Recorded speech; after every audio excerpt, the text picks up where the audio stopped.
Penangkapan ikan berlebihan oleh nelayan lokal dan kapal pukat Tiongkok telah menyebabkan stok ikan di Ghana diambang kehancuran. Hal ini mendorong pemerintah setempat mengeluarkan aturan baru yang bertujuan membantu pemulihan populasi ikan di wilayah itu. Berikut laporan tim VOA.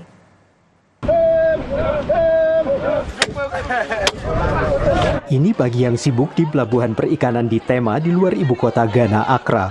Menurut nelayan seperti Yasil Arafat Ali, tahun ini adalah tahun paling buruk dari serangkaian tahun yang buruk.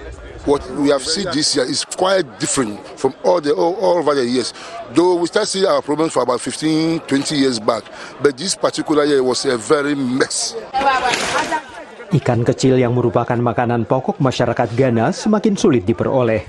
If care is not taken, the artisanal fishery will certainly collapse. In actual fact, it is on the verge of imminent collapse. Nana Jojo Solomon adalah Kepala Dewan Nelayan Kano Nasional Ghana, asosiasi yang mewakili para nelayan tradisional. Menurutnya mereka tahu hasil tangkapan dan mata pencarian mereka terancam. Jadi peraturan baru pemerintah disambut baik. I think government is now focusing, on the industry as against the total neglect in the past years. It comes back to so many canoes chasing after very few stock of fish that we have. And that is the challenge that we want to, as much as possible, try to control now. Menurut Richard Yeboah, Kepala Penegakan Hukum di Komisi Perikanan Ghana, pemerintah menutup pelabuhan selama sebulan setiap tahun untuk membantu memulihkan populasi ikan. Dan belum lama ini pemerintah membatasi jumlah sampan penangkap ikan. Too much of everything is bad.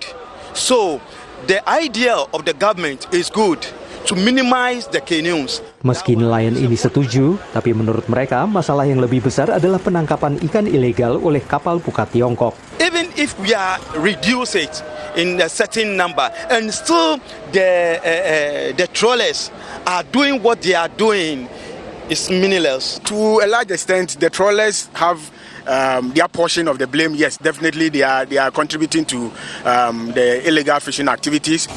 Richard mengatakan itu sebabnya sistem pemantauan elektronik baru akan segera mengawasi pukat harimau. All the vessels that will be given license to fish, they are all going to have the videos on them. You agree with me that videos are such that you can't hide from it. If you are conducting illegality and you are caught.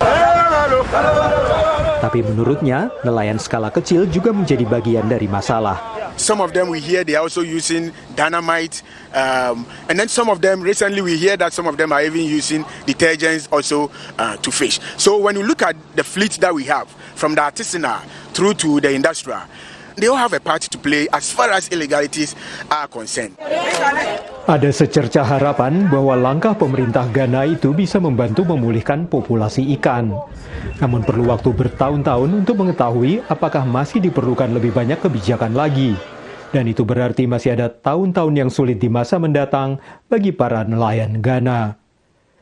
Dari Arlington, Virginia, saya Helmi Yohanes dan tim VOA.